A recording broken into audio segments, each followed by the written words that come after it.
Wayang kasifu lan kebuka fihi ing dalam anti apa hakikatul amri, hakikatnya sesuatu al matlubi yang dicari fit dini di dalam agama. Nih, jadi nanti akan terbukalah bisa mengetahui hakikatnya sesuatu yang dicari. Manusia ini misalkan kita, manusia kita kan hidup.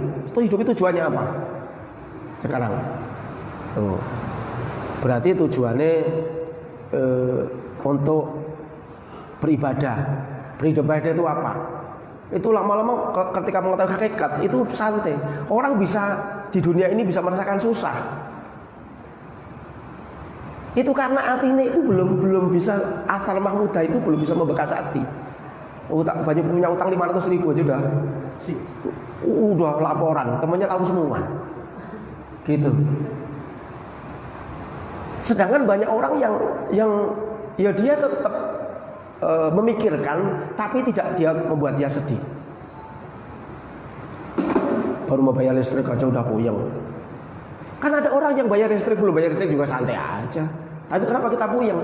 Mungkin yang satu sudah mengetahui hakikat. Oh, orang itu kan hakikat itu sebetulnya akan memberikan dorongan kepada seseorang itu gampang, atau dia itu akan tertuntun kepada kemudahan. Jadi kalau semua ini sudah kita sudah tahu bahwa menjadi manusia ini sudah memiliki takdir sendiri-sendiri. Timbulnya ngiri sama orang ini karena nggak bisa memahami hakikat bahwa itu takdir Allah. Oke, orang lain nyakiti kita. Oke, orang lain menjegal kita di tengah jalan. Tapi dijegalnya kayak apa? Kalau kedudukan kita masih Allah kehendaki kan masih tetap. Loh, kalau memang kedudukan nggak tetap, nggak dijegal, mau dijegal nggak dijegal, ya tetap kita turun dari jabatan itu. Kalau orang itu misalnya tetap berkeyakinan, punya arti, udah mengetahui hakikat sesuatu, ya santai aja. Wong dijegal nggak dijegal ya mesti turun. Kebetulan ini ada yang jegal hari ini gitu Mama. Turun jabatan, ada yang nggak suka, itu ya sekalipun hari itu nggak ada yang nggak suka itu tetap turun kok tetepan. Ada aja caranya. Allah nurunkan. Cuma secara syariat kelihatan, oh ini orang ini yang nggak suka sama saya, laporan ke atasan, dipanggil, dipecat. Itu kan syariat. Tapi hakikatnya ada laporan nggak laporan hari itu mesti dipecat. Karena tulisannya mesti dipecat. Itu namanya mengetahui hakikat. Terus apa sih disedihkan kalau semuanya itu cuma takdir. Nah, setan itu pintar Pak, menggiring kita untuk supaya kita menjadi orang yang terjebak kepada melalaikan, melupakan satu takdir. Ini makanan untuk setan. Karena di sinilah kunci dari segala kejelekan. Nggak terima takdir itu semua kejelekan dari situ munculnya. Itu.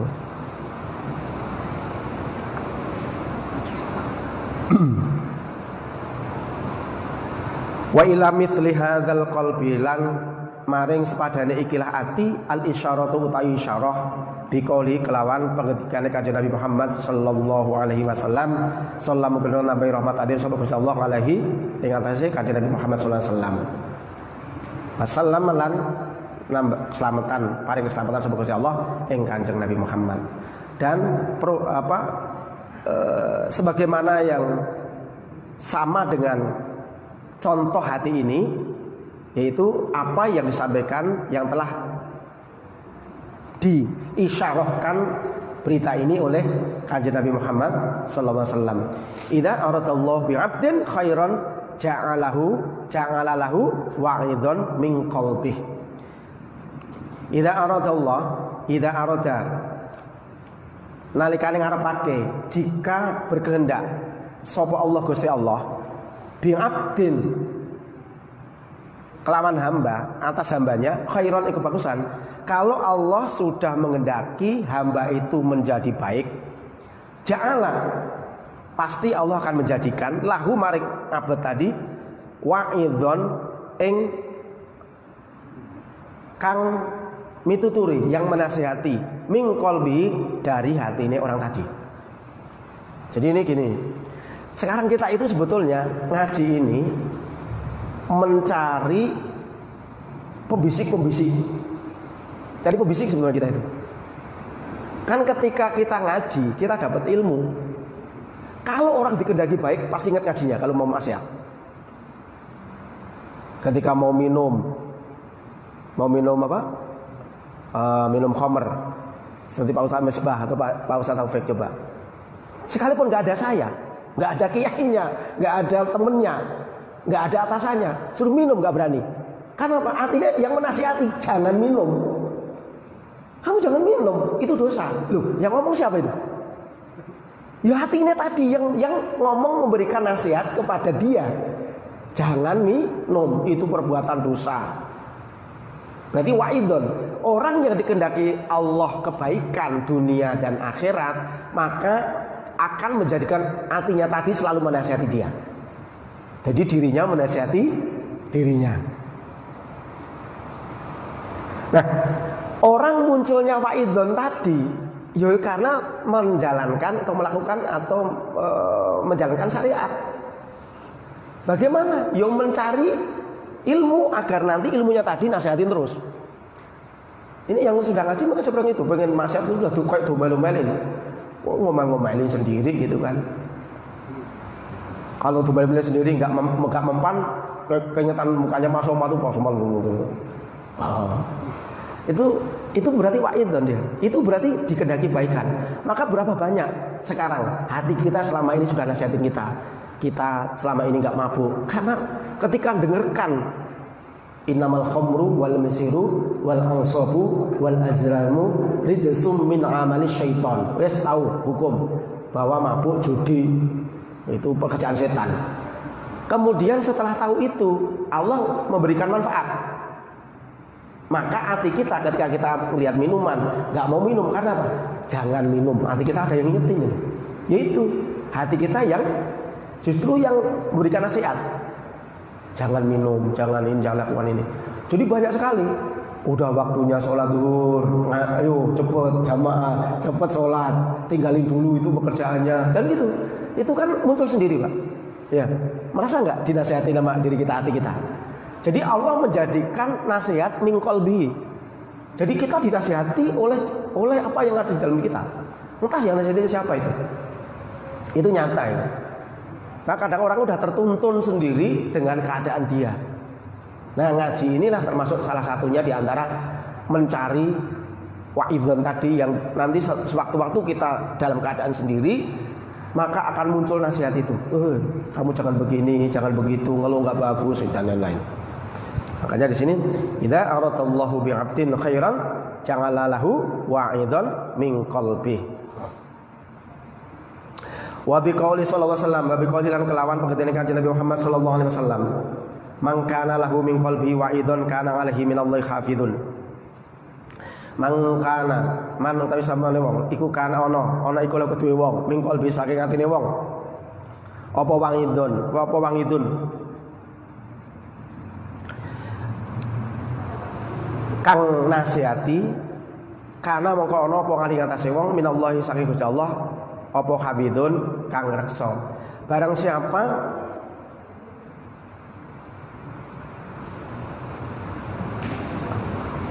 yang ada di hati seseorang tadi itu penasihat, maka secara otomatis Allah itu menjadi penjaga. Kita sendiri, kenapa kita gak mau maksiat? Walau tidak diawasi. Ya karena kita sudah dijaga Allah. Cara menjaganya Allah itu ya memberikan pendidikan ke dalam hati kita dengan ada sesuatu yang menasihati diri kita sendiri. Itu mungkin itu dari Allah. Jadi ilham itu kan banyak. Ilham itu langsung dari Allah. Kayak ngimpi, misalkan ngimpi yang shadiqah, itu berarti ilham itu langsung dari Allah. Nah, dari Allah langsung itu, nggak pakai.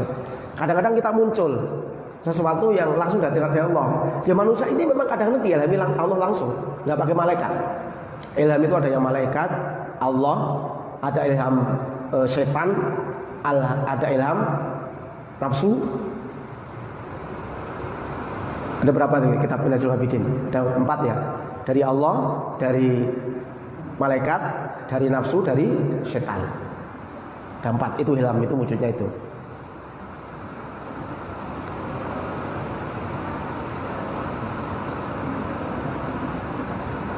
Wa hadzal qalbu ana perlu utawi iki ati huwa uta al qalb iku alladzi yo ati yastaqiru kang tetep fihi ing dalem alladzi apa adzikru zikir. Dan hati ini adalah sesuatu yang di dalamnya itu ada zikir. Qala Allah Ta'ala ala bi dzikrillahi tatma'innul qulub. Ala eling-eling bi dzikrillahi kelawan ingat Gusti Allah, kelawan eling maring Gusti Allah. Tatmainnu dadi anteng apa alqulubu pira-pira hati. Ingatlah bahwa dengan mengingat Allah hati kita menjadi tenang. Jadi ukuran seberapa kita mengingat Allah, disitulah puncak dari ketenangan. Orang yang memang mengingat Allahnya lebih berarti menandakan hatinya tenang. Kalau kita kok nggak tenang, berarti kita nggak banyak mengingat Allah. Jadi kalau ingatnya 60% berarti kesediaannya itu kemungkinan 40%. Tapi kalau mengingat Allahnya itu 70%, kemungkinan banyak sedihnya itu ya 30%. Tapi kalau sudah 90% banyak mengingat Allah, kemungkinan besar sedihnya itu 10%. Itu istilahnya kalau di presentasi. Jadi ukuran seberapa dia sering mengingat Allah, disitulah ukuran ketenangan yang ada di dalam jiwanya.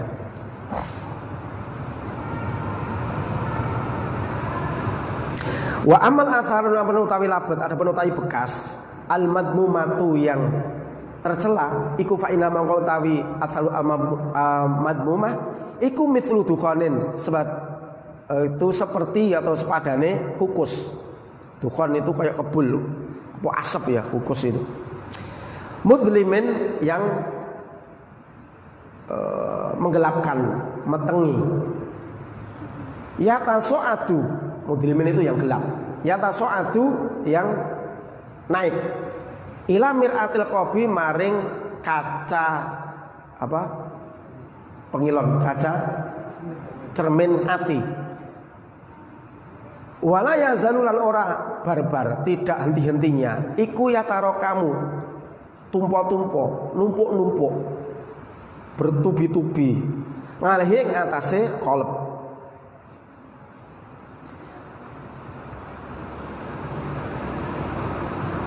Marratan ba'da ukhra. Marratan lawan ambalan ba'da ukhra setelah yang lain. Jadi terus datang menumpuk-numpuk di satu waktu dan terus-terusan. Maratan ba'da ini numpuk satu belum selesai udah lagi itu. Maratan ba'da ukhra. Ila ayu sawita maring ing yen to ireng apa qalb wa yudlima lan peteng apa qalb wa yasiru lan dadi apa ati bil kulliyati kelawan sekabehane iku mahjuban di aling-alingi nganillahi ta'ala saking Gusti Allah ta'ala. Wa huwa utawi hijab iku adhabu cap wa huwa ar-rainu yaitu yang dikatakan top itu apa ar-rainu kotoran.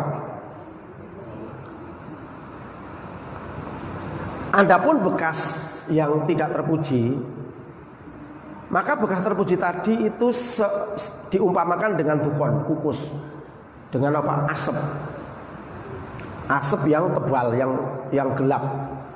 Yang naik ke dalam kaca hati dan tidak henti-hentinya terus-terusan menumpuk semakin tebal sehingga ketika datang asap satu, datang asap lagi, jadi gelap hatinya. Jadi kalau di kitab hikam itu hati itu perut Indah Nabi atau hikam. Jadi perut hati kita itu kan di atas perut Indah Nabi. Jadi perut ini hati posisi di atas. Kemudian perut ini kalau makan kebanyakan makan itu kan timbul asap. Apalagi haram ya. Misalkan perut kita makan haram. Ini kan posisi hati di atas perut. Jadi ketika timbul haram, ini asapnya ini naik. Jadi kalau makan haram lagi naik nutupin hati, haram lagi nutupin hati. Nah ini kalau tidak diistighfarin atau orang tadi tidak melakukan kebaikan untuk menghapus hati ini, baik dengan taklim, baca Quran, zikir, maka hati semakin gelap terus. Ini yang berpengaruh makanan haram kenapa menjadikan hati itu gelap. Nah itu karena posisi di bawah hati perut itu.